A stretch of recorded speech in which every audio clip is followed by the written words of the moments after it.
영상을 시청하시기 전에 구독과 좋아요 그리고 알림 설정까지 부탁드립니다. 공대생이 들려주는 역사 이야기, 오늘은 그 두 번째 시간입니다. 지난 영상에서 14세기 중반 중국에서는 왜 홍건적의 난이 일어났는지 알아봤습니다. 오늘은 같은 시기 왜구들이 왜 고려로 침입하게 되었는지 그 원인에 대해 이야기해 볼 텐데요. 결론부터 말씀드리자면 김이 빠질 수 있겠지만 왜구는 이것 때문에 쳐들어왔어 라고 확답을 드리지는 못할 것 같습니다. 다만 왜구가 쳐들어온 당시 일본의 시대 상황을 고려하여 침입의 이유가 될 만한 몇 가지 주장들을 설명해 드리겠습니다.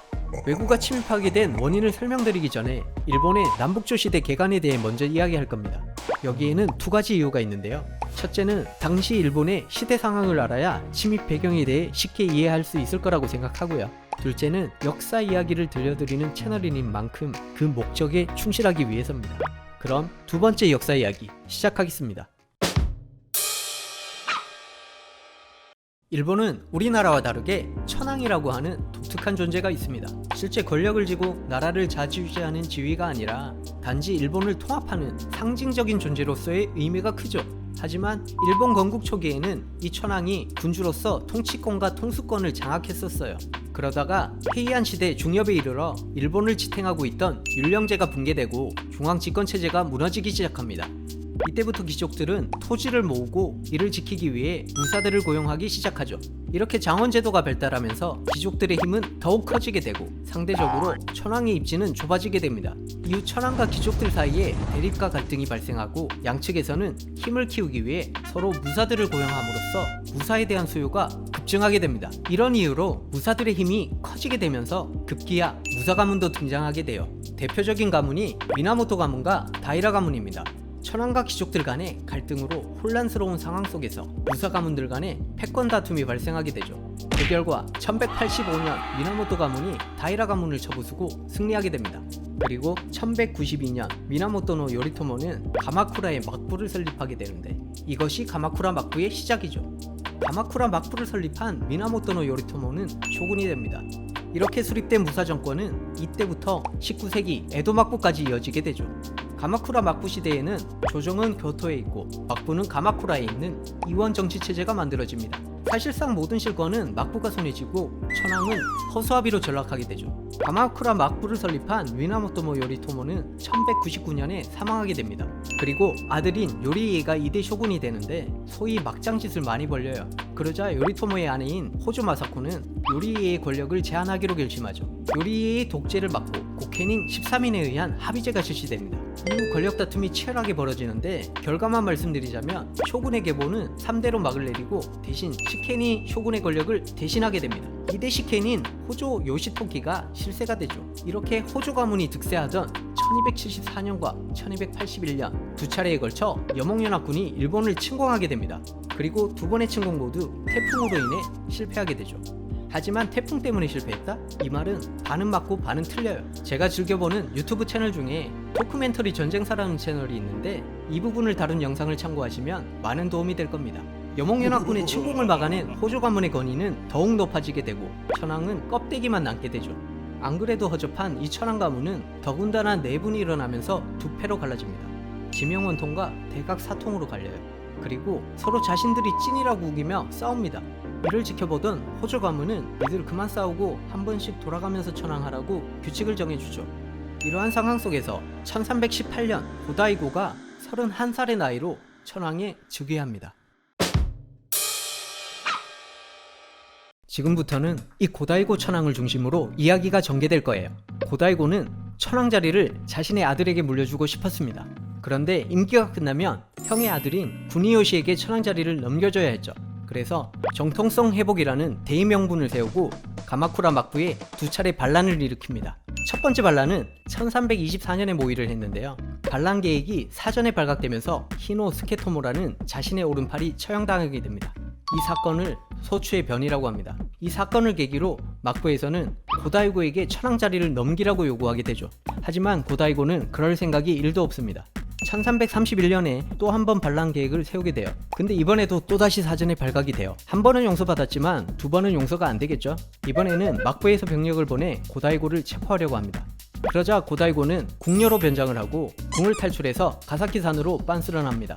하지만 고다이고 병력은 고작 2천 남짓이었고 막부의 병력은 수만 명이었기 때문에 결국 고다이고는 체포가 되어 오키섬으로 유배가 되어 이때가 1332년이었어요.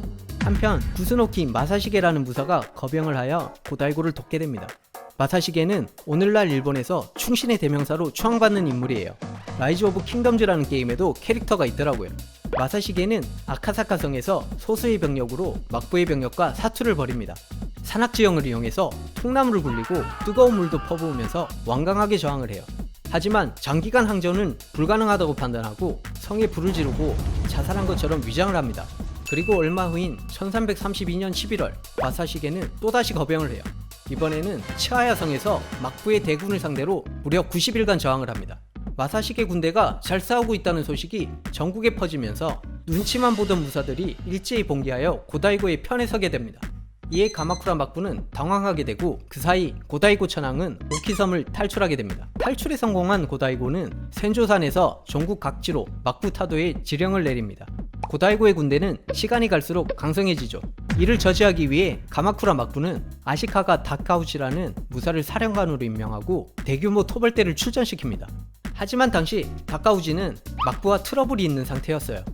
고다이고의 밀지를 받고 막부에 배신을 때립니다. 그렇게 고다이고 군대에 합류하게 되죠. 고다이고 군대는 한층 더 업그레이드가 되면서 막부에 쳐들어가게 되고 결국 1333년 가마쿠라 막부는 무너지게 됩니다.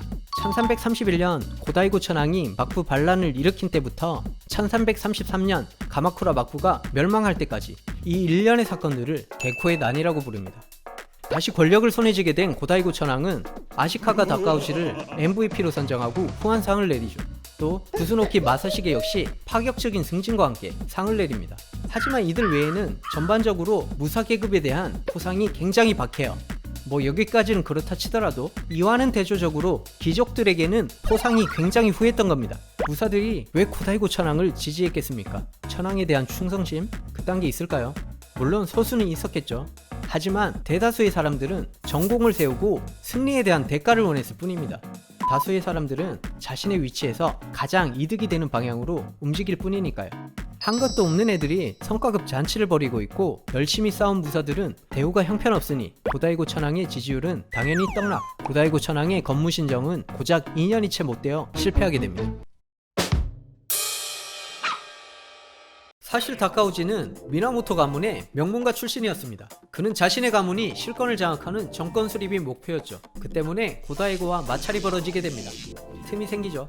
이런 상황 속에서 1335년 호조 도키유키를 필두로 호조 가문의 잔존 세력들이 가마쿠라에서 반란을 일으킵니다.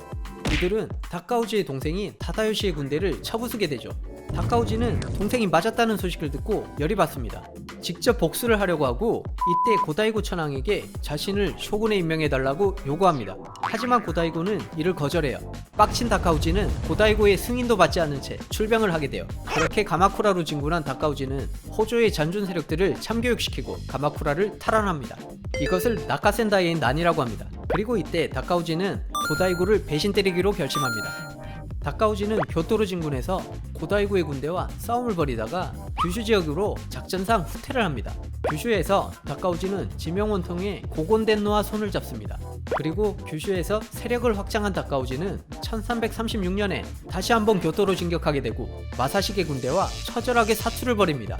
결국 마사시게는 이 전투에서 패하고 자결을 해요. 다카우지는 고다이고 천황이 있는 히에이잔을 공격해서 고다이고의 항복을 받아냅니다. 그리고 다카우지는 고곤 상황에게 도요이토 왕자의 즉위식을 건의하게 되고 이를 받아들여 도요이토 왕자가 천황이 되는데 이 양반이 바로 고묘천황입니다. 하지만 천황은 허수아비일 뿐 실권은 다카우지가 차지하고 쇼군이 됩니다. 이렇게 무로마치 막부가 세워지게 되는 거죠. 다카우지는 고다이고가 밉상이긴 하지만 고다이고의 아들인 나리요시를 황태자로 정해요. 계속해서 두 집안이 교대로 천황 자리를 계승할 수 있도록 배려해준 겁니다. 하지만 고다이고는 이게 마음에 안 들죠. 또다시 탈출을 합니다. 그리고 요시노로 이동해서 요시미즈 신사에 또 하나의 조정을 세웁니다. 그렇게 해서 교토에는 고묘천황이 그리고 요시노에는 고다이고 천황이 있게 되죠. 이렇게 두 개의 조정이 공존하는 남북조 시대가 열리게 된 거예요. 이때가 1336년이었습니다. 그리고 고다이고 천황은 3년 뒤인 1339년에 사망하게 됩니다. 이렇게 시작된 일본의 남북조 시대는 이때부터 1392년까지 거의 60년간 이어지게 됩니다.